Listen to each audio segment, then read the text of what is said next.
Hey Charles, my name is Jordan, which is kind of annoying this question, but now that LeBron is the all-time leading scorer in NBA history with over 39,000 point careers, also ranking top 5 in assists and still climbing rankings in rebounds, blocks, and steals, all while consistently playing 20 plus seasons at an elite level for an old man, winning 4 championships, 4 MVPs, and making 19 All NBA teams. Who is better, Jordan or LeBron?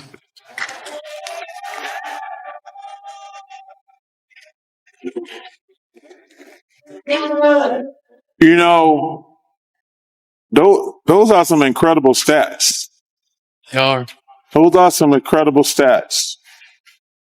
I'm never going to say anything bad about LeBron, I told you. I think he's the 3rd best player I've ever seen play after Michael and Kobe. Why is ring culture so much more prevalent in the NBA than in other sports? Yeah, it's funny. I don't know. I don't know why it's discussed so much in our sport and why it's the A-all, B-all of everything. But you have to really play hard. Does that hurt you physically? No, because when I play hard all the time. You know, there's no turn it on here, turn it off here. It's just 110%. A devoted LeBron James fan confidently stepped up to Charles Barkley, certain he had the perfect argument to end the GOAT debate once and for all. He had every stat memorized and every achievement ready, speaking with the certainty of someone who believed the numbers alone proved LeBron's case. To him, the math settled everything. Then Barkley responded, and the mood in the room instantly changed. His words turned the discussion on its head and showed why this debate can't be decided by stats on a page. The moment LeBron's numbers were tested against real-life experience, the argument began to lose its strength. This wasn't Barkley chasing attention or trying to spark controversy. He played against Michael Jordan at his peak and later watched LeBron's entire career up close as an analyst. He has nothing to prove and no reason to twist the truth. He simply spoke from what he personally saw over 2 different eras. By the time Barkley finished, everyone felt the shift. It became clear that numbers, charts, and highlights can't capture everything that truly matters. What Barkley shared wasn't just information, it was perspective. The kind that makes you rethink a debate you thought was already settled. The room fell quiet as the energy completely changed. I'm not going to say anything bad about him. He didn't go to college for 3 years. You have to factor that in also. He had a 3-year head start on Michael. Okay, since you want me that. So, I'm going to just give a couple of things about, if he wanted to do it fair, he would say, well, how many games did Michael Jordan play compared to LeBron? And actually, if you look at the numbers, Michael actually had 5,000 more points in his career, same number of games. 5,000, which is 2.5 NBA seasons. But you have to factor in, Michael went to college for 3 years. And if you remember, he broke his foot his first year and he retired for 2 years. So if Michael went to the NBA 3 years sooner, not missed his rookie year with a broken foot, and not retire for 2 years, he would be the all-time leading scorer. Can I say one thing? Sure. Did you ever look at how many shots Michael Jordan took and how many shots LeBron took? I did not. Jordan. They were both gunners. Michael Jordan took way more shots. Well, that was his job. You know, it's all about winning championships and winning. And it's just basketball. At the end of the day, it's just basketball. Picture the scene clearly. Charles Barkley is hosting a fan Q&A when a man steps up to the microphone. His name is Jordan, which makes the moment even more ironic. Right away, you can tell this isn't a casual comment. He speaks with total confidence, like he's presenting a final argument he believes can't be beaten. He starts firing off stats one after another. Over 40,000 career points. The all-time leading scorer. Top 5 in assists. Still rising in rebounds, steals, and blocks. 22 seasons at an elite level. 4 championships. 4 MVPs, 21 All-NBA selections. Each stat hits hard, and the crowd starts buzzing. On paper, it looks unbeatable. How do you argue against a player who scores like a superstar and passes like a point guard? How do you ignore more than 2 decades of dominance? The fan finishes by challenging Barkley directly, asking how anyone could possibly compete with those credentials. That's when the moment shifts. Barkley pauses and gives a look like someone about to explain something simple that others have overlooked. When he starts talking, he surprises everyone. He doesn't dismiss LeBron at all. He praises him, calls the stats amazing, and says LeBron is one of the greatest players he has ever seen. Then he changes the conversation. Barkley points out something people often ignore. LeBron came straight into the NBA at 18 years old. Michael Jordan spent 3 full seasons playing college basketball before turning pro. That gave LeBron a 3 to 4 year head start in the league. Every career total LeBron has includes years Jordan never had the chance to play because he was still in college. Then Barkley asks a simple but powerful question. If you want a fair comparison, why not compare what they did in the same number of NBA games? That's where the debate cracks open. When you line up their careers by games played, Jordan scored about 5,000 more points than LeBron. That's the equivalent of roughly 2.5 full NBA seasons of scoring. Barkley keeps going. Jordan missed almost an entire season early in his career because of a broken foot. Later, he stepped away from basketball for 2 full seasons to play baseball. Add those years back in, and the picture changes fast.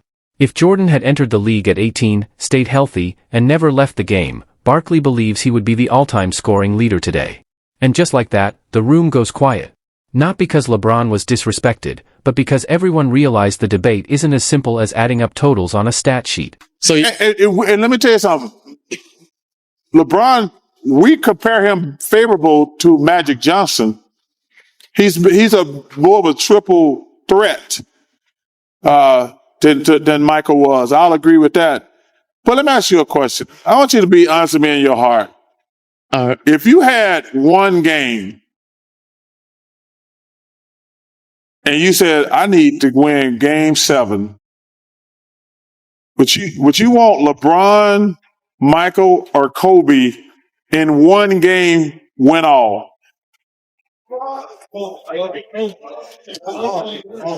LeBron. Okay. Room didn't go quiet because of LeBron's name. It went quiet because Barkley's logic was hard to argue with. Once you adjust for extra seasons played, the scoring gap doesn't just shrink, it actually flips the other way. That's the part many fans don't like to discuss. But Barkley wasn't finished. Another stat came up on Inside the NBA that genuinely surprised him and completely reshaped the longevity argument. Michael Jordan recorded 562 games with 30 or more points in just 15 seasons. LeBron, after 22 seasons, sits at 559. 7 extra years still weren't enough to pass Jordan in explosive scoring nights. When Ernie Johnson mentioned it, Barkley called the stat astonishing, and it's easy to see why. It challenges the idea that playing longer automatically means being greater. What it really shows is that Jordan operated at a higher level night after night. He didn't just accumulate numbers over time, he dominated consistently in a way LeBron hasn't matched at the same rate. Jordan's career scoring average is 30.1 points per game, the highest in NBA history. LeBron's 27.0 is elite, but not untouchable. Jordan won 10 scoring titles. LeBron has 1.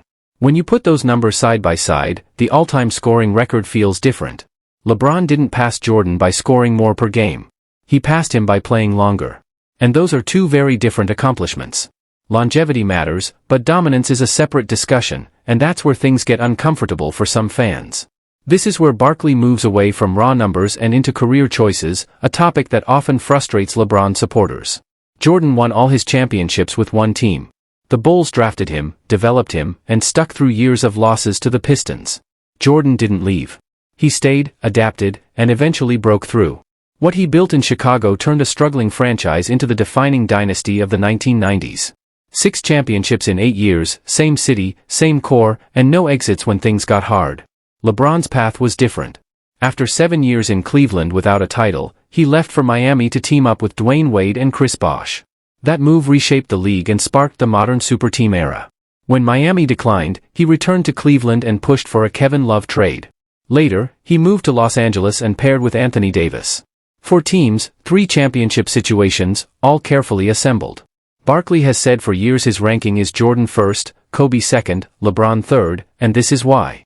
Julius Erving recently echoed the same idea, saying LeBron focused more on building rosters than overcoming challenges where he started. The Scottie Pippen argument always comes up, but there's a key difference people overlook. Jordan didn't recruit Pippen in free agency. The Bulls drafted and developed him. When the Pistons kept eliminating Chicago, Jordan didn't leave. He stayed until he beat them. Building through the draft isn't the same as choosing teammates and forcing trades. Those are 2 very different paths. John Starks, who battled Jordan throughout the 1990s, explained it best. Jordan wanted to face the best, not avoid them.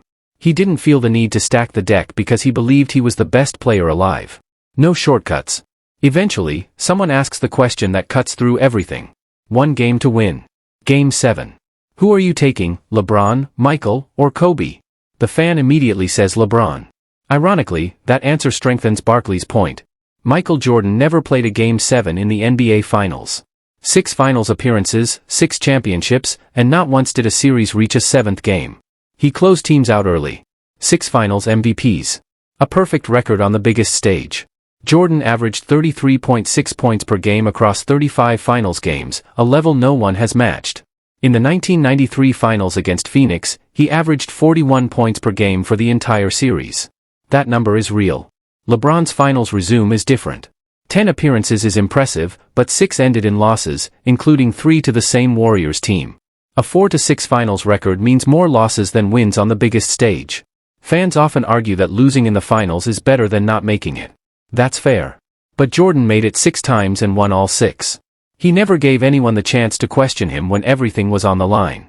This is where the debate shifts from achievements to mindset. There's one detail that perfectly captures the difference between eras. Jordan's Bulls contract included a love of the game clause. It allowed him to stop at a park, join a pickup game, and play anytime he wanted. If he got hurt, his contract stayed fully guaranteed.